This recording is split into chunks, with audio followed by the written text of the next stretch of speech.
What a night, ladies and gentlemen. What a night. I can't thank you enough for being here tonight.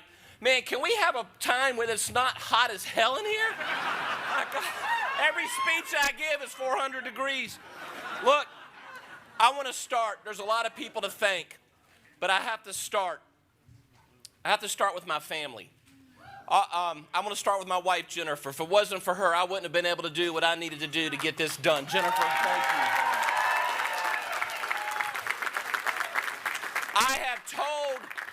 I have told so many stories about her courage that she went through several years ago, and that courage inspires me to this day, honey. Thank you so much for being here. And folks, the best title, the best job anyone could ever have is that of dad. And I want to thank my son, Michael, and my daughter, Anna Grace. By the way, did y'all like the commercial? I gave you one job. I want to thank my mom and dad and my brothers. I've got nieces and nephews, cousins. I've got so many people from my family, uncles. Family is what it's all about. Mike Rickenbaugh talked about it. Family is the building block of society. It's the building block of our state. And I'm going to fight for your family as hard as I fight for my own family. And I want to thank my family for being here. Thank you so much. I love you guys.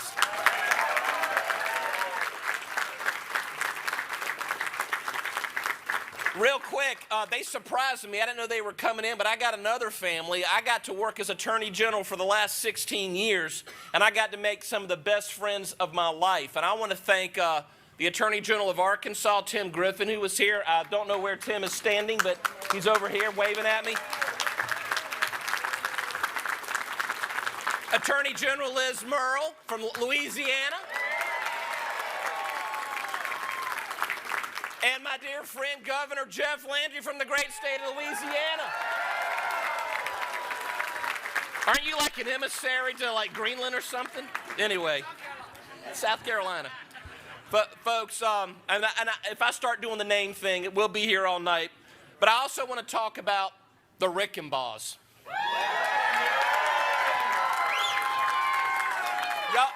You guys have heard me talk about what I went through to find a running mate. And I wanted somebody that was going to be a powerful, inspirational, aspirational leader, someone that would bring people together from our state, somebody that the kids could look up to, that would move South Carolina into the future. And I found that person, and I decided to make her husband my running mate.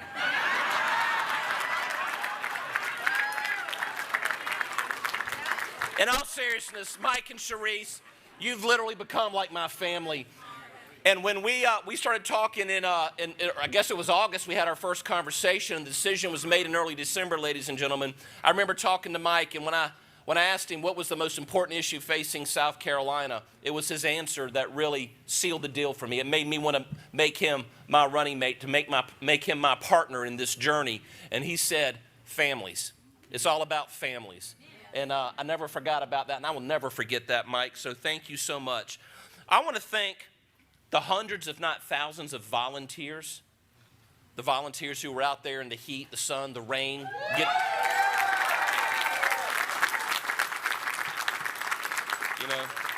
You were getting up when it was dark. You were going to bed when it was dark. Without you, I mean, this campaign wouldn't have gone as far as it did. I want to thank not just the volunteers, but the supporters, everyone out there, whether you just simply went and voted for me, or whether you were making calls, signing envelopes, whatever you did, you were as much a part of this victory as anybody, and I want to thank you from the bottom of my heart. I will never forget it. I will never forget it.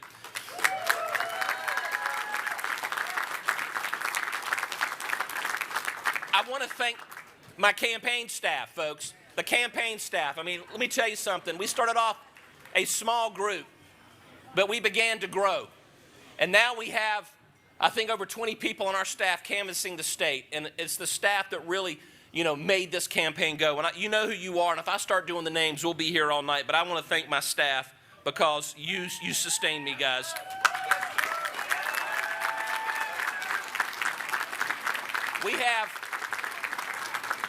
We have donors, people who, whether you wrote a small check or a big check or a bunch of big checks, The car can't go anywhere if there's not gas in the tank, and you kept us going when we needed. We were outspent, but it was you who doubled down on me, who believed in me, believed in this campaign, believed in this movement, who spent so much. Thank you. I will not forget it, and it was not in vain. Thank you. I'm looking out on the crowd right now, and I'm seeing a lot of elected officials. I'm looking at you right now. I'm seeing sheriffs. I'm seeing senators, House members, local officials, people who on school boards, town councils, city councils, county councils, dog catcher. You put your name on me because you trusted me, and you fought for me. Thank you. I won't forget it. Thank you for coming on board.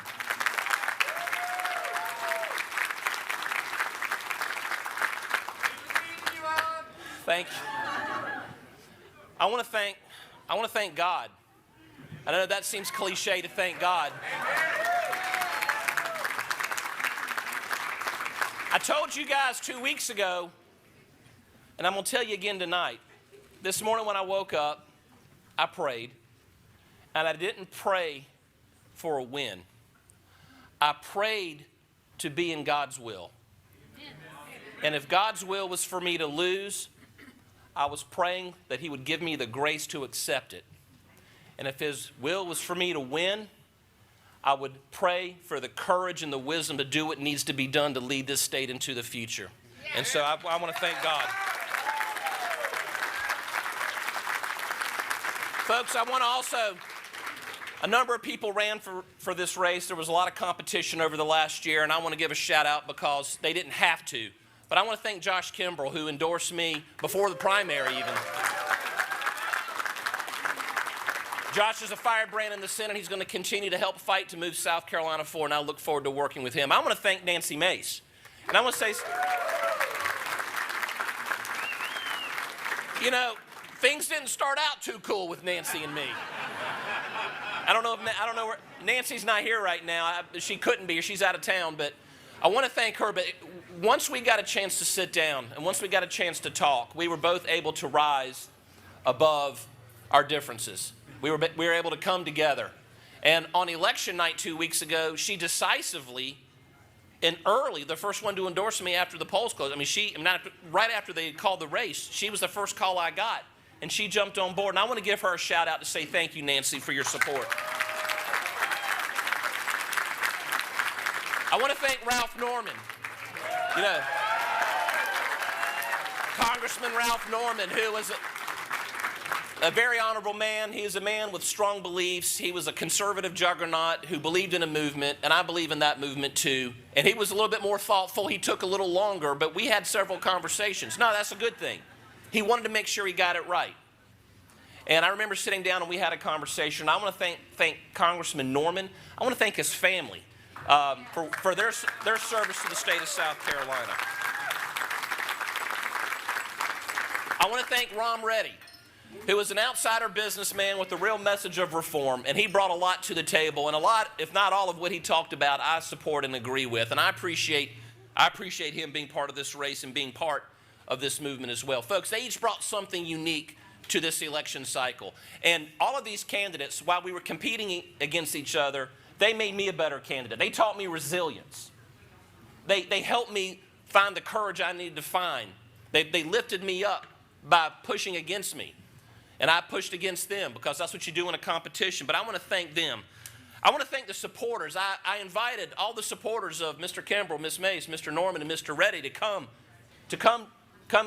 to Wilson, Team Wilson. This is your home if you want it.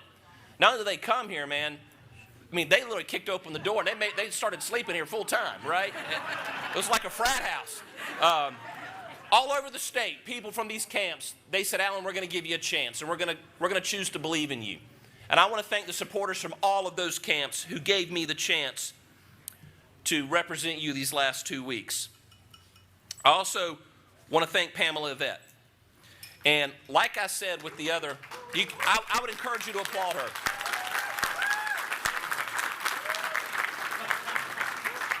I said this 2 weeks ago about the other folks who didn't make the runoff, and I'm going to say it about Miss Yvette. She is not my enemy. Her supporters are not our enemy. They're our kinsmen. They're our fellow citizens. And Pamela, for 8 years, faithfully served Governor McMaster in the state of South Carolina, and she did a good job as lieutenant governor. And while we had different approaches and different views, and while we competed, and it was sometimes very tough, I want to thank her for throwing her name into the ring, being the woman in the arena. It's tough, and it's difficult for what she and her family are going through tonight, but I want to thank her for that too, and I look forward to sitting down with her in the future. She did call me a little while ago and congratulated me, and she's to be commended for that. So please love her.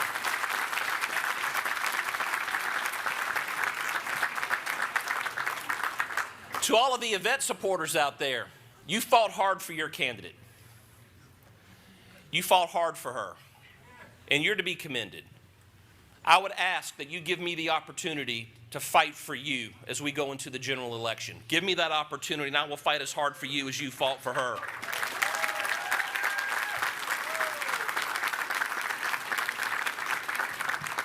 You too have a home here with Team Wilson. Just make yourselves at home. Everyone else did. Beer's in the fridge. Folks, together, over the coming days and the coming weeks, we're going to unify. We need to unify. We can't focus on what divides us. We have to focus on what unites us. That's what's important in South Carolina. I also want to give a shout out to President Trump. I was honored to receive his endorsement. He co-endorsed me late last week because, first, I believe he recognized what we've been doing for the last 10 years to support the things he was trying to accomplish with his administration. But also, I think he saw the fight that in our campaign, the energy in our campaign. And I think he likes a fighter, and I think that's what won him over. I want to thank you, Mr. President. I was honored to receive your support, and I look forward to working with you as we move forward. I want to thank Senator Tim Scott for doing what he did.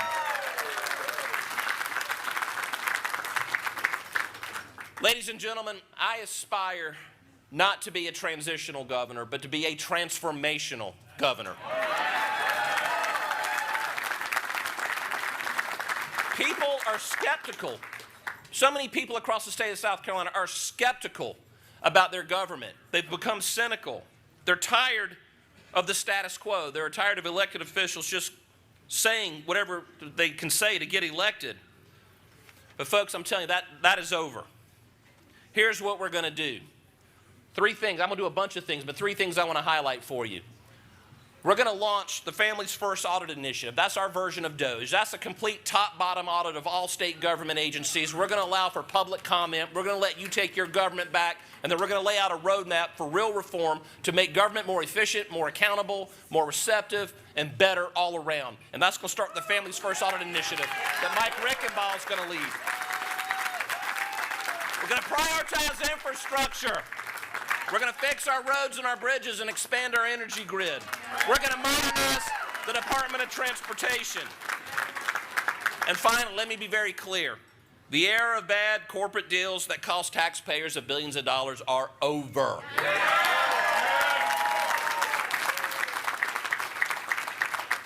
Ladies and gentlemen, you heard it on the video. I think Mike might have even referenced it, and I've been consistent in every speech. I've told you that my North Star, my true north, in everything that I seek to do.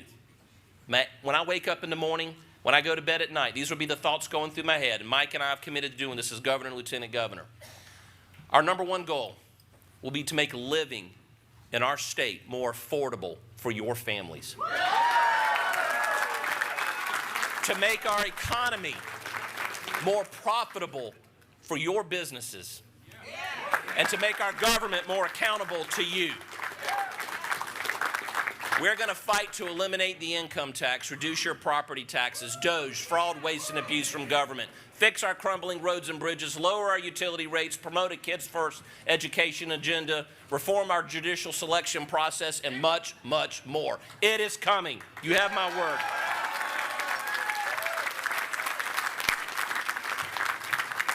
Now, we're at the conclusion. Are you happy? You hot enough? We're at the end. We're at the end. Ladies and gentlemen, I made a pledge to all of you. I told you before that this is a job interview, and the office of governor does not belong to Alan Wilson. The office of governor belongs to the people of South Carolina. I will never forget that. The day that I don't act like that is the day I no longer deserve your support or your consideration. But I promise you this, I will never forget that I work for you, the people, and that I will be fighting for you, the people. So here's my pledge. I will always, always put you first, you and your families first. I will always have the courage to fight for you, and I will always tell you the truth. So I want to say thank you to everyone who's in here sweating with me. I want to thank every single one of you out there who is watching us right now. Join the movement. It is real, and it is going to change South Carolina forever. I love you guys.